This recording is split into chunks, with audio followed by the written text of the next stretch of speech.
Hello दोस्तों, राधे राधे दोस्तों। आज की ब्लॉग की शुरुआत हो रही है हमारे दिन के टाइम से। दोस्तों, आज का प्रोग्राम हमारा श्रीमद् भागवत कथा में कि पूर्व जन्म के जो हमारे कर्म हैं वो अपना कहीं न कहीं कुछ फलित होते हैं और उसके कारण से व्यक्ति गलत काम कर बैठता है। यहाँ पर भी ऐसा ही हुआ। अजामिल ने एक वैश्या को देखा किसी पुरुष के साथ और उसके मन में भी वही काम भावना उत्पन्न होने लगी और धीरे धीरे वो उस चीज को देखता रहा और इतने अपने इंद्रियों के इतना कामाधीन हो गया कि उस वैश्या को ही अपने घर ले आए और उसी वैश्या को अपने ही घर में रख दिया। तो वैश्या से ही 9 पुत्र उत्पन्न हो गए। 10वां होने वाला था। तब तक कुछ लोग संत महात्मा आए और उन्होंने कहा कि क्योंकि जब फिर कभी पुण्य उदय होता है तो उस प्रकार का एक माहौल बन जाता है। तो यहाँ पर संत का आगमन का कि हे अजामिल, तुम्हारे घर में जो संतान उत्पन्न होगी उसका नाम तुम नारायण रखना। कालांतर में बालक का जन्म हुआ और उसका नाम नारायण नारायण रख दिया। अब नारायण रख दिया तो सारे लोग नारायण नारायण बोलने लगे, छोटी सी बात में भी बुलाते। तो अब यहाँ अजामिल वृद्ध हुआ, शरीर का त्यागने का अवसर आया तो वही स्मृति बनी थी कि नारायण जब आदमी बार बार किसी चीज को बोलता है तो वही उसकी फिर जिह्वा पर वो नाम रट जाता है।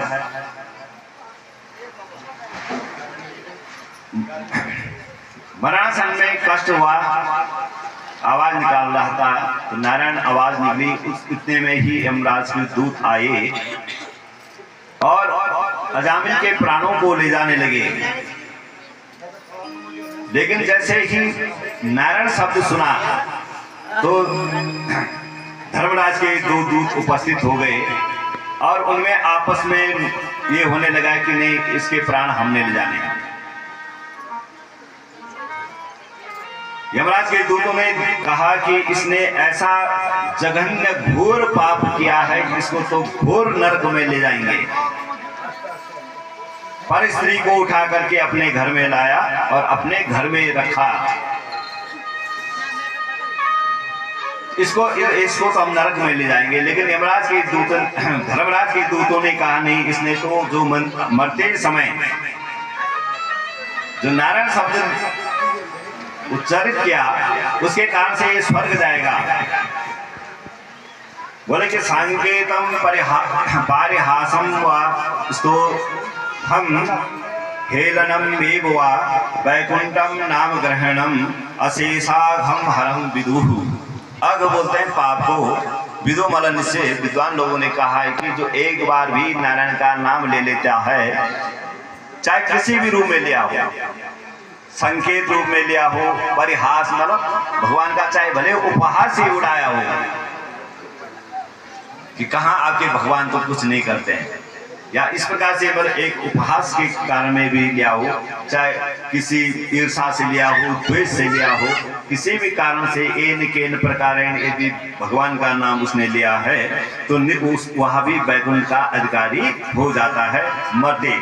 तुलसीदास जी ने भी सुंदर शब्दों में कहा कि भाय को भाय अनक आलसाऊ नाम जपत मंगल दिश दसहु। यदि भगवान का नाम अंतिम समय में लिया जाता है तो 10 दिशाओं में मंगल हो जाता है। अब यहाँ धर्मराज और यमराज के दूतों में आपस में खूब बहस हुई। किसी को प्राण को नहीं ले जाने दिया गया। यमराज के दूत पहुंचे सीधे यमराज के पास, बोले भगवान ऐसे आप ने हमें ऐसी जगह क्यों भेजा कि संसार में हम तो आज तक ये सोच रहे थे कि आपके अलावा कोई नहीं है। ये बताओ कि कई आपके जैसे कितने लोग हैं और किसका कहना हम माने। यमराज ने उनको बुलाया, कहा कि इधर आओ, क्या बात हुई। बोले कि जैसे हम उनके एक प्राणी के प्राण लेने के लिए हम वहां गए, वहां से पहले 2 दूत और पहुंच गए और उन्होंने हमें नहीं लाने दिया। यमराज जी ने कहा कि ठीक है, अब सुनो मेरी बात, इधर आओ। उनके कान में कहा कि जिह्वा नगति भगवत गुण नाम धीयम चेतस्न स्मरति तच्चरणारविंदम कृष्णाय नो नमति शिर एकदापि तानान्नयत् धर्मसतो कृत विष्णु कृत्यां जिह्वा न वक्ति भगवत गुण नाम धीयम चेतस न स्मरति तच्चरणारविंदम। जिसने एक बार भी, जिसकी जिह्वा से भगवत गुणानुराग अर्थात भगवान का नाम एक बार भी यदि लिया गया है मरते समय, चेतस स्मृति या उसके मन में निरंतर भगवान का ही चिंतन चल रहा है, इसीलिए कहते हैं कि मरते समय थोड़ा सा तुलसी सामने रख दो, राम राम बोलो, ऐसे बुलाने का प्रयास किया जाता है जब समझ देते हैं कि अब अंतिम क्षण बचे हैं जीवन के। चरणारविंदम, भगवान के चरणारविंद में जिसका अनुराग होगा, कृष्णाय यो नवति यत् एकदापि, बोले कि तुम उनको लाना मेरे यहाँ जिन्होंने अपने जीवन एकदापि ही अर्थात एकदा अपि एक बार भी भगवान की चरणों में नहीं गए होंगे या नहीं सिर को नहीं झुकाया, जिन्होंने कभी जीवन में कथाओं का श्रवण नहीं किया। बहुत लंबा है, उसमें काफी चर्चा हुई काफी श्लोक में, लेकिन यहाँ पर संकेत रूप में केवल एक श्लोक का ही भाव। बोले कि जिसने एक बार भी भगवान के यज्ञ की तरफ जिसके पैर नहीं गए और भगवान के यज्ञ में जाकर के भगवान को नमन नहीं किया, भगवान का नाम स्मरण नहीं किया या कभी भगवान का कीर्तन नहीं किया, ऐसे व्यक्तियों को तुम लाना। और जिनके जीवन में, जिन्होंने अपने जीवन में भगवान का कीर्तन किया, भगवान का नाम लिया, हमेशा भगवत सेवा करते रहे, उनको मेरे यहाँ लाने की जरूरत नहीं है, तुमने वहीं जाना है। इस प्रकार से उन्होंने एक व्यवस्था बनाई है। महाराज जी ने कहा कि मेरे, बोले आपसे ऊपर, बोले हाँ, ये सृष्टि जिसने बनाए हम भी उन्हीं के अनुसार कार्य कर रहे हैं, करवाने वाले वही हैं, जिनका नाम की चर्चा कर रहे हैं कि एक बार उनका नाम लेना चाहिए। बोले असली कर्ता धर्ता वही तो हैं, अर्थात पूरे सृष्टि को चलाने वाले कौन है? बोले यही नारायण जी हैं। इन्हीं की कृपा के कारण से, बोले इनकी कृपा के बिना संसार में एक पत्ता भी नहीं हिलता, अर्थात जो भी क्रियाएं हो रही हैं वो भगवत के ही नियमानुसार हो रही हैं। परीक्षित को ये प्रमाण हो गया कि बोले कि ये व्यवस्था है वास्तव में, यदि उन परमात्मा का के नाम में इतना प्रभाव है तो आप उनकी कथाओं को और ज़्यादा मुझे बताइए। परीक्षित ने फिर पूछा कि प्रचेताओं का विवाह किससे हुआ? तो सुखदेव महाराज कह रहे हैं कि प्रचेता गणों का विवाह वृक्षों की कन्या वारसी से हुआ और उससे दक्ष नामक पुत्र का जन्म हुआ। ये दूसरे दक्ष हैं, जो कल दक्ष थे वो दक्ष नहीं है। और इन दक्ष का विवाह अश्निक के नाम की कन्या के साथ हुआ, जिससे 10,000 पुत्र उत्पन्न हुए। और इन 10,000 पुत्रों को भी नारद जी ने एक उपदेश दिया और जिसके उपदेश के कारण से 10,000 पुत्र ही वन की तरफ चले गए और भगवान का ही अनुसरण करने लगे। उसके बाद अहो असाधु साधूनां साधुलिंगेन न स्वया असाध्वकार्यापकाराणां भिक्षु मार्ग प्रदर्शितः। फिर दक्ष के 10 पुत्र हुए। उन दक्ष के 10 पुत्रों को भी उन्होंने नारद जी ने एक धार्मिक उपदेश दिया और वो भी फिर भगवत कृपा की तरफ चले। चाहे विधि राखे ताहे विधि सीताराम सीताराम सीताराम कहिए। चाहे विधि राखे राम ताहे विधि रहिए। सीताराम सीताराम सीताराम कहिए। चाहे विधि राखे काहे विधि रहिए। सीताराम सीताराम।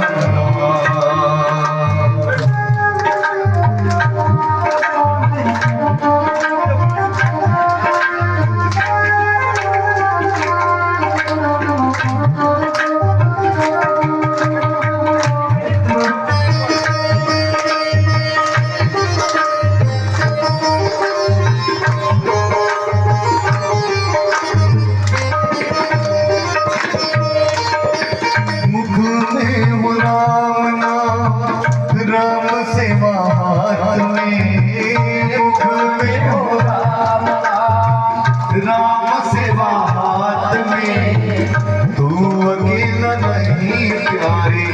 राम तेरे साथ में तू अकेला नहीं प्यारे। राम तेरे साथ में विधि का विधान जान। विधि का विधान जान हानि लाभ सही। चाहे विधि राखे ताहि विधि रहिए। सीताराम सीताराम सीताराम कहिए। चाहे विधि राखे ताहि विधि रहिए। सीताराम सीताराम।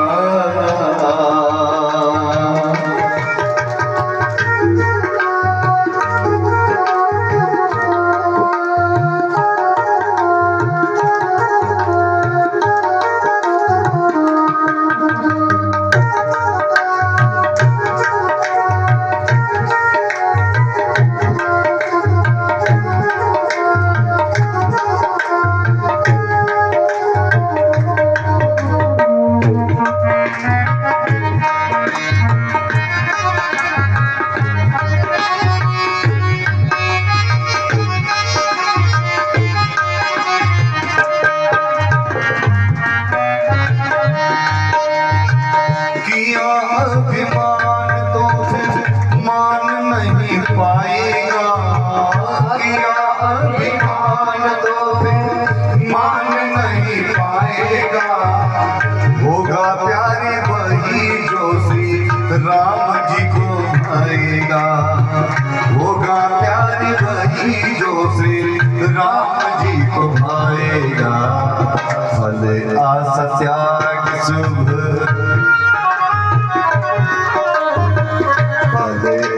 त्याग शुभ कर्म करते रहिए। चाहे विधि राखे ताहि विधि रहिए। चाहे विधि राखे ताहि विधि रहिए।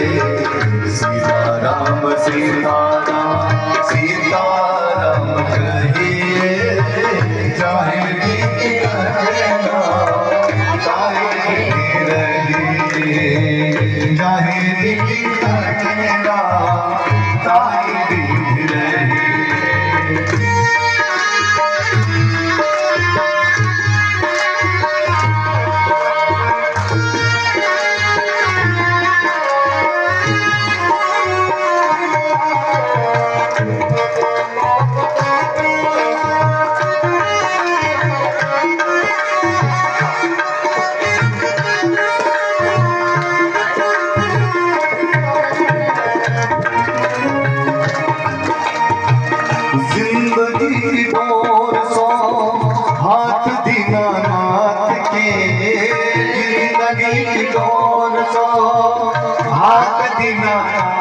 के महलों में रानी चाहे झोपड़ी में वास दे, महलों में रानी चाहे झोपड़ी में वास दे।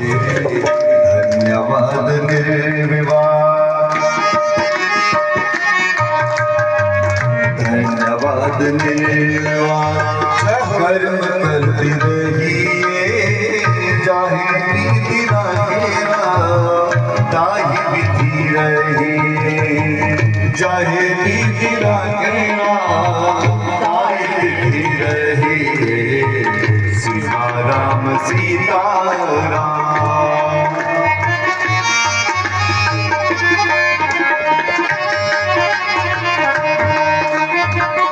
मैंने सुना है कि देवताओं के गुरु कौन है? बृहस्पति। लेकिन एक बार क्या हुआ कि विश्व रूप को देवताओं का गुरु क्यों बनाया गया? तब सुखदेव महाराज ने कहा कि हाँ ये ठीक है, देवताओं के गुरु बृहस्पति हैं, लेकिन विश्वरूप को इसलिए बनाना पड़ा कि एक बार बृहस्पति जी इंद्र की सभा में गए और इंद्र अपने वहां इंद्र की सभा थी, वहां कई अप्सराएं नाच रही थी और इंद्र उनको ही देख रहा था। तो जैसे बृहस्पति जी गए तो इंद्र ने बृहस्पति जी को देखते हुए ही अनदेखा कर दिया और बृहस्पति जी को लगा कि मेरा अपमान हो गया, इसलिए उन्होंने वहां पर से उठ करके बृहस्पति जी वापस आ गए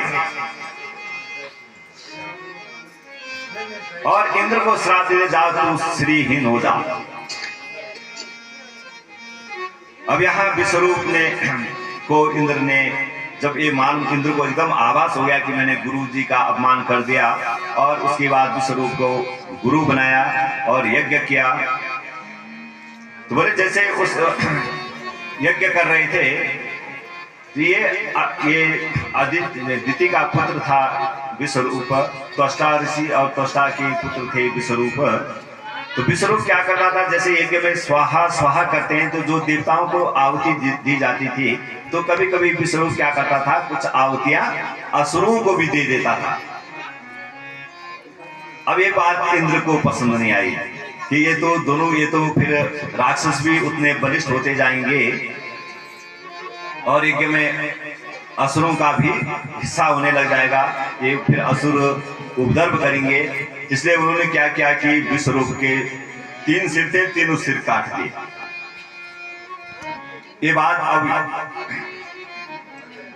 एक तो गुरु बनाया और गुरु बनाने के बाद उनके 3 सिर काट दिए। अब यहाँ त्वष्टा ने को मालूम चला कि मेरे पुत्र के 3 सिर इंद्र ने काट दिए, तो इंद्र को वहां ब्रह्म हत्या, तो पहले ब्रह्म हत्या लगी।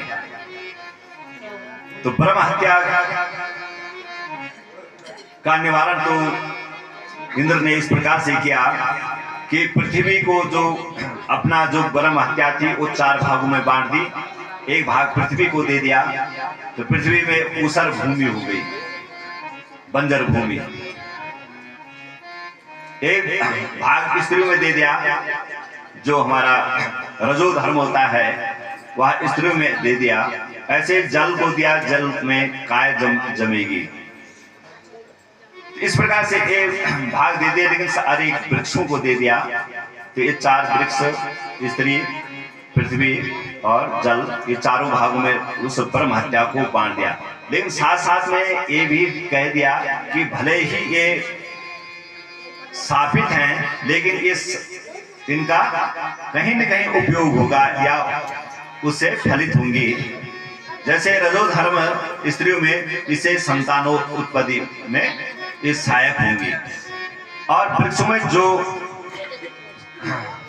ब्रह्म हत्या का श्राप है, उसे है कि वृक्ष, यदि वृक्ष को हम काट भी देंगे तो लेकिन फिर भी उनमें कोंपड़े आ जाएंगे।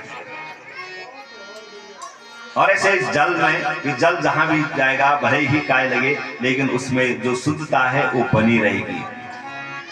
और पृथ्वी में भले ही कुछ भाग बंजर रहेगा, लेकिन जो भाग उससे इतर होगा वह बड़ा उपजाऊ होगा। तो इस प्रकार से उसने इंद्र ने अपनी परम हत्या का निवारण कर दिया। लेकिन विश्वरूप ने यहाँ जो त्वष्टा थे उन्होंने एक यज्ञ किया और उस यज्ञ को ऐसा यज्ञ किया कि जिससे कि इंद्र को मारने वाला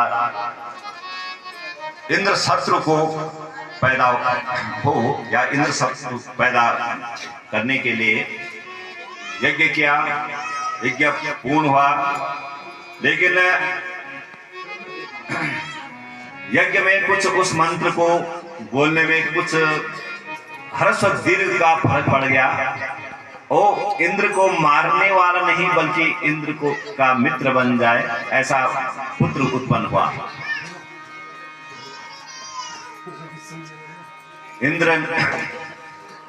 वृतासुर हुआ और वृतासुर वो जो इंद्र का शत्रु था, बड़ा बलिष्ठ था, उसको संसार में किसी भी बाण से या किसी तरह उसको मारा नहीं जा सकता। अहम हरि तव पाद मूल दासानुदासो भवितास्मि भूया मना स्मृतानुपते गुणास्ते गृहं वाक कर्म करोति काया। वृतासुर जब बड़ा हुआ तो स्वयं उसने पूछा कि मैं किस निमित्त से मैं क्या करूं। तो बोले इंद्र के साथ, लेकिन तुम्हें इंद्र को मारना है। लेकिन वृतासुर स्वयं इंद्र के साथ युद्ध करने के लिए गया। इनका युद्ध हुआ तो वृतासुर के अंदर थोड़ा भगवत, क्योंकि शत्रु नहीं हुआ था, मित्र पैदा हुआ था, इसलिए अपना भी उसके मन में ये भावना है कि नहीं, मुझे इंद्र को नहीं मानना है। और इंद्र से कहने लगा कि तुम मुझे मार लो, लेकिन इंद्र में इतनी सामर्थ्य नहीं थी कि जो वृतासुर को मार सके। तो जब ये पूरी उनका युद्ध हुआ और उसके बाद स्वयं वृतासुर भगवत भक्त हुआ और भगवान की अनुराग प्रार्थना करने लगा कि भगवान, ये आपकी लीला विचित्र है। आपने मेरे अंदर स्वयं पहले ही भगवदानुराग अर्थात भगवत गुणों को ही समाहित कर रखा है और मुझे इंद्र से युद्ध के लिए प्रेरित किया। इंद्र वृतासुर ने पहले भगवान की सुंदर 3 श्लोकों में आराधना की।